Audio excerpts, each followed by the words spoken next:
Very good afternoon, students. Welcome to our prestigious Focus C or IIT and NEET Foundation program by Mastermind Schools and Krishnaveni Talent Schools.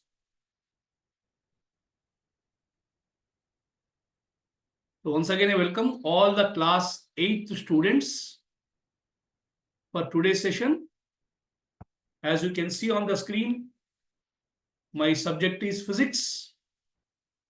We are in class 8th, our ongoing chapter, Kinematics.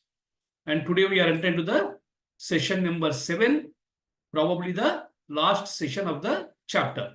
So when we meet next class, we're going to start a new chapter, that is Newton's laws of motion. But before that, today we'll have the complete review of the chapter with some important videos I'll show for you regarding the graphs, right? So we'll continue where we stopped in the last class. But before that, let us recall what we learned in last 6 sessions of the kinematics chapter, right? So you can see on the screen clearly what topics we covered so far, starting from mechanics to acceleration time graph. Okay, we discussed about what is kinematics, what are the vectors and scalars, and we discussed about distance and displacement, speed and velocity, acceleration, retardation. Then what is the importance of the graph, or how to understand the nature of motion by graphs in the different types of graphs, that is distance, displacement, speed, velocity, and acceleration time graphs. Sorry, distance time graph, velocity time graph, and acceleration time graphs, and what they represents, what type of motion they represents also we discussed under the conclusion of each graph. Okay, so we'll go further. So before this, before going further, let me show you some videos about the velocity time graph and acceleration time graph. Then we'll move to some examples about so these are the things what we learned in details, right, about each and every word and the comparison in the form of tabular form, and of course equations of motions we have seen. Then we started learning about the graphs. Very, very important. The graph indicates the nature of motion of the body, whether body is in rest or in motion. If it is in motion, what kind of motion it is, whether uniform, non-uniform motion, uniform velocity or non-uniform velocity, whether uniform acceleration or non-uniform acceleration. Every case we can understand by seeing these graphs, right? So let me show you some videos related to that. That maybe the one is the velocity time graph and as well as acceleration time graph. Just keep. Here we are going to look at velocity time graphs. These are graphs which look at the change of velocity over time. It may be useful for you to look at our video on distance time graphs before starting this video. Take a look at this simple velocity time graph. The points A to B show an increase in velocity of 18 meters per second. The gradient or steepness of this line is the same as this change in velocity divided by the time taken to change. Velocity divided by time is the rate of change of velocity of the object, which is called acceleration. We can find the acceleration of an object at any point on a velocity time graph by finding the gradient at that point. A straight line will show a constant acceleration. A change in velocity of 18 meters per second divided by a change in time of 10 seconds gives us an acceleration of 1.8 meters per second. What do you think the acceleration between points B and C and D is? Pause now and have a go. The acceleration between B and C is fairly easy. As there is no change in velocity, the object is moving with a constant speed. Therefore, it has no acceleration. A horizontal line on a velocity time graph shows a constant speed. Be careful though, a horizontal line here can still mean movement, whereas on a distance time graph, it meant no movement at all. The acceleration between C and D is found using the gradient. The change in velocity is again 18 meters per second. But because it's a decrease, we must use negative 18 meters per second. This occurs over 20 seconds.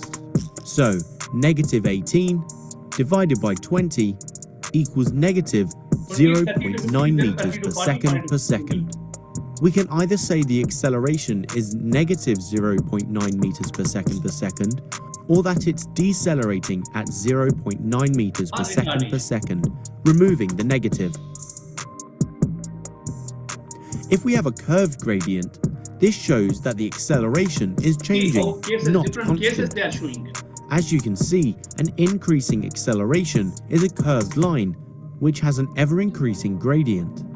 A decreasing acceleration has a gradient that gets less over time. To find the exact acceleration from a curved graph, you need to find the gradient at that point in time using a tangent. This is a line drawn at 90 degrees to the curve at that point. Use this to form a right-angled triangle and find the change in velocity and time. In contrast to distance time graphs, velocity time graphs have an extra special feature. Because the velocity of an object is found by dividing distance by time, we can rearrange and find distance by multiplying velocity and time. Or magic triangle. On our graph, these values multiplied are equal to the area under the graph. Let's take our original question. The distance this object travelled is the same as the highlighted area under the line of the graph. We can find the exact value for the area by noticing this is a trapezium and using the relevant equation. We can also find it by splitting it into multiple shapes, finding the area of each, then adding them back up. It's useful to know how to do it this way in case your area does not form an easy shape. We can split this area into two triangles and a rectangle. How easily you can find it? Here we have the area under the graph split into three parts. Now try to calculate the value for each part. Remember, the equation for the area of a rectangle is base times height, whilst the area of a triangle is found by half base times height. Pause the video and have a go. Let's see how you did. Part A, a triangle, is calculated by multiplying half by 10 by 18, which equals 90. Part B, by multiplying base 20 by height 18, so 360. And part C is calculated using the same equation as 1/2 times base 20 by height 18, which equals 180. In total, 90 plus 360 plus 180 means the object travelled 630 meters. See how to get idea about that? So there you have a quick guide to finding acceleration and distance travelled using a velocity time graph. Right. If you liked the video, give it a thumbs up and don't forget to subscribe. Comment below if you have any questions. Why not check out our few... Now we'll see the one more graph that is about the acceleration time graph. That is third type of graph. Acceleration time graphs. You may have guessed by now that acceleration time graphs show an object's acceleration on the y-axis and the time on the x-axis. They're used to show complicated motion on a simple picture. For the next few units, we'll only be looking at situations with constant acceleration. So all of our acceleration graphs will be horizontal lines. It's pretty rare in physics to have non-constant acceleration. There's really only one or two places in the whole year where non-constant acceleration shows up. So for the foreseeable future, all the acceleration time graphs that we deal with will just be horizontal lines. So as an example, we can imagine this object that's accelerating at 3 meters per second for, let's say, 3 seconds. So on its speedometer, because it accelerated at 3 meters per second for 3 seconds, its final velocity at the end of that is going to be 9 meters per second. We can then imagine it decelerating at 2 meters per second for 2 seconds. I'm just kind of making up numbers here. Then at 1 meter per second for 3 seconds. And then at negative 1 meter per second Observe the speedometer and time, how they are changing. For 4 seconds like that. You may have guessed that an important property of acceleration time graphs is going to be the area under the curve. Again, that area is the area between the line of the graph and the x-axis. On acceleration time graphs, the area under the curve is going to be the change in velocity of the object over the time that has passed. So as an example, on this graph that I'm looking at here, this area is a rectangle and the height is acceleration and the base is the time. So the area is going to be the acceleration times the time, which if you plug that into the acceleration equation, you'll see is the change in velocity. Plugging this in, here that change in velocity is positive 15 meters per second. Plugging this in over here, I can see that this next area has a height of 1 and a base of 3, so that's going to be positive 3 meters per second. That next acceleration is just on the x-axis, so it doesn't have any change in velocity. And that makes sense because if the acceleration is staying at 0 and acceleration is a change in velocity over time, that means that there's no change in velocity over time. I can see that that last area is negative between the x-axis and the line of the graph, so that means that the area itself is going to be negative. The change in velocity will be negative 4 meters per second. Right, velocity into time.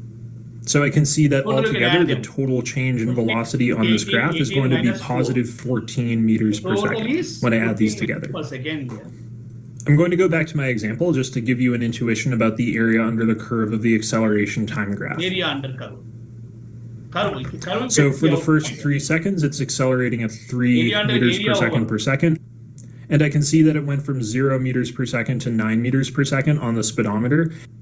And over here, I can see that this area is positive 9 meters per second. And that makes sense. It went from 0 to 9 meters per second, so the change is positive 9 meters per second. In this next part of the graph, the acceleration is negative 2 meters per second. 3 to 5. So if I look at that area, I can see that that's negative 4 meters per second. And I can see that my velocity did change by negative 4 meters per second in that time.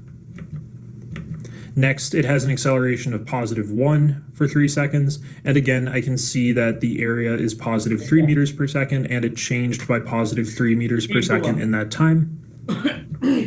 And finally, this is negative 1 meter per second for 4 seconds. And the velocity changed by the area, which is negative 4 meters per second. So it changed by negative 4 meters per second on my speedometer as well. We can translate from an acceleration time to a velocity time graph and vice versa. To translate from a velocity time to an acceleration time graph, we can use the fact that the slope on the velocity time graph is equal to the acceleration at that time. So I'm just going to section this off and find the slope at each point and call that the acceleration. In this first part, I can see that the slope is just positive 1 meter per second. In the second part, that's a flat line, so the slope there is going to be 0. In the third part of the graph, I can see that this is the run, this is the rise, so the slope is going to be negative 2 meters per second. And in the last part, this is the run, this is the rise, so the acceleration is positive 3 meters per second. I'm now going to draw all those numbers on my acceleration time graph. So the first part is a constant acceleration of 1. The second part is a constant acceleration of 0. The third is a constant acceleration of negative 2. And the last part is a constant acceleration of positive 3. So that's what the acceleration time graph would look like for that velocity time graph. There are 2 ways we can translate from an acceleration time to a velocity time graph. For both, we can start from any velocity on the velocity time graph because the acceleration time graph tells us nothing about the start velocity. So the first way I'm going to show you, this first example, is to use the fact that the acceleration is equal to the slope of the velocity graph. So we can just draw lines on the velocity time graph with the correct slopes based on the acceleration in each section of the acceleration time graph. So we can see that that first section over here is going to have an acceleration of 2, so that means that the slope of the velocity graph is going to be positive 2. So just drawing that line up 2 at a time, like this, for 3 seconds, gets me this line. In the second part, the acceleration is negative 1, so that means that the slope is going to be negative 1 for 5 seconds. For the third part, the acceleration is 0, so the slope is 0. And for the fourth part, the acceleration is positive 3, so that means that the slope is positive 3 for 2 seconds, like that. So that's one method we can use. The other method that we can use is finding the area under the curve and knowing that that's how much the velocity changes in that time. So I'm going to section this off again. And I'm going to find the area under the curve for each part of the acceleration time graph. So this first area is positive 6 meters per second, pretending here that the velocity starts at 0. I know that after 3 seconds, it's going to be rising by 6. So the next point on the graph will be over here. I can draw that connecting line, and that's what the first part of my graph looks like. The second part has an area under the curve of negative 5 meters per second. So I know I'm going to be going down 5 in that amount of time. So that's where the next point on my graph will appear. This next part has an acceleration of 0, so that means the slope is 0, so it's really just staying at the same velocity. In this last part, the area under the curve is positive 6 in 2 seconds, so that means that the velocity is going to change by positive 6 meters per second in 2 seconds.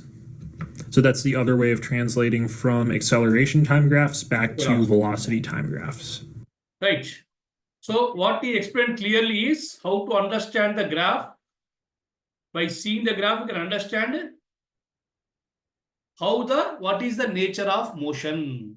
Nature of motion can be understood by all the 3 types of graphs, which way the body is moving. Right? So what you should do is, for example, in your notebook, you have to note the important conclusions. See, a conclusion is given. So this is the conclusion for displacement time. After studying all, there are conclusions are there.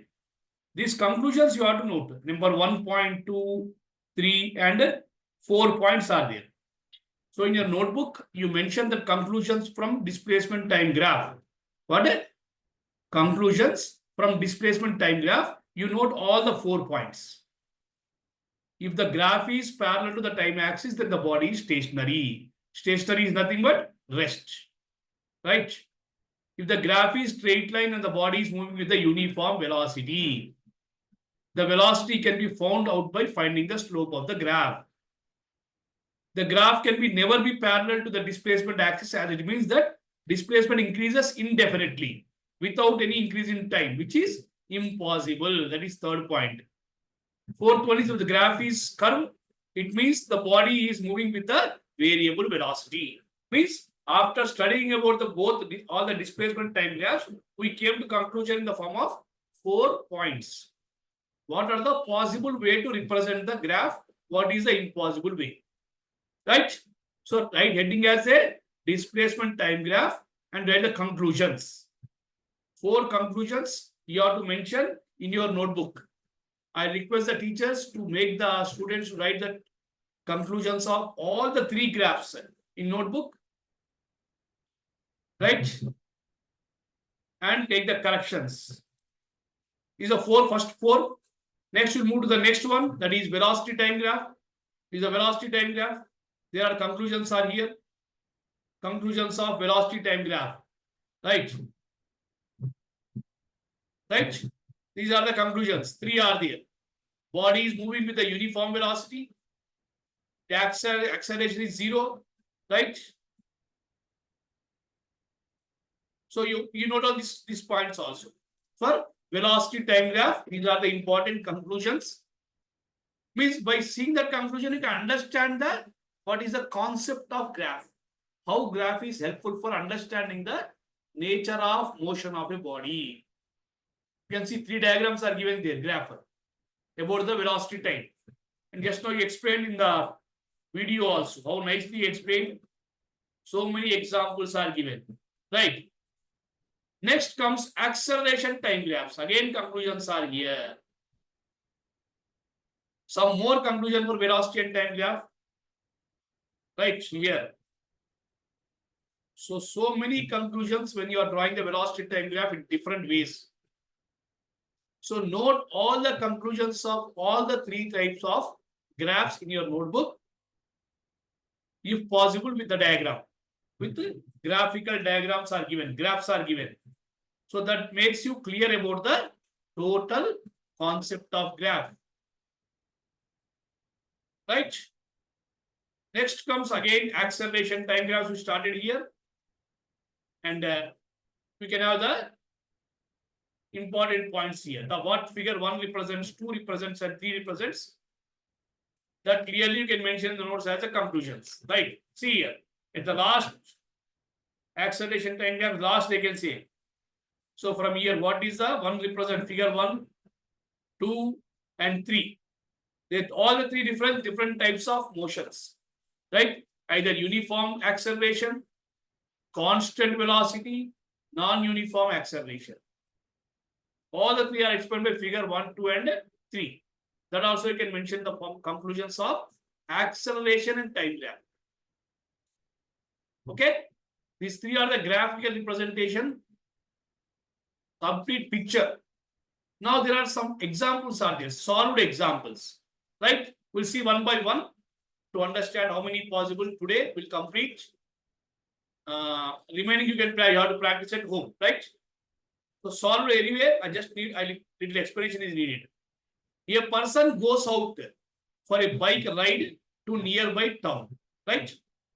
A record of the is follows 30 minutes at 30 kilometers per hour. First 30 minutes, that is half an hour. Right? So already you have done maybe. Right? Necessary nearby town. A record of the follows. All the record 1, 2, 3 records are there. What is the distance person traveled? What is the average speed? Right. So 3 cases are given. First case, first he covered 30 minutes, 30 kilometers per hour speed. 15 minutes, 40 kilometers per hour. 5 minutes, 0 kilometers per hour means rest. He took the rest. And last 20 minutes, 1.5 kilometers per hour. So 4 stages you have to calculate. See, you know, distance traveled is equal to velocity by into time, velocity into time is a common formula. So total distance we can calculate by S1, S2, S3, S4. See here, S1 is 30 kilometers per hour. 30 minutes is given. 30 minutes you convert to hours because this is in kilometer per hour. 30 into 0.5 hours, that is 1 by 2. Means first he covered the 15 kilometer distance. Second speed, 40 kilometer per hour with 40 minutes. Right, 15 minutes. 15 minutes, that is 1 by 4 seconds.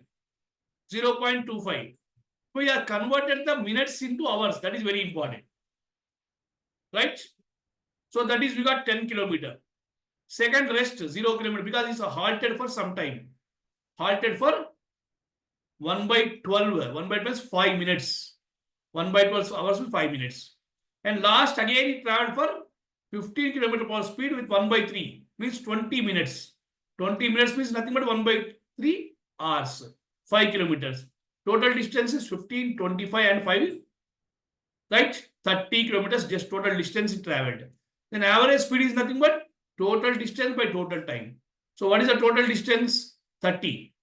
Total time you have to add all. That is 1 by 2 hours, 1 by 3, 1 by 4 hours, 1 by 12 hours and 1 by 3 hours.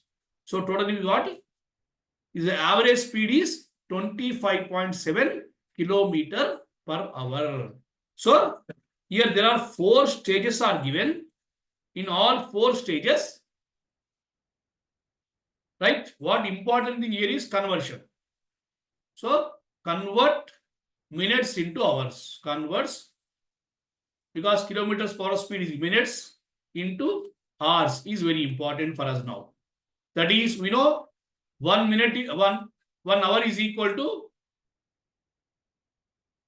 60 minutes. You know all. 1 hour. So what first case is he? First case 30 minutes. So 30 minutes is equal to 1 by 2 hours.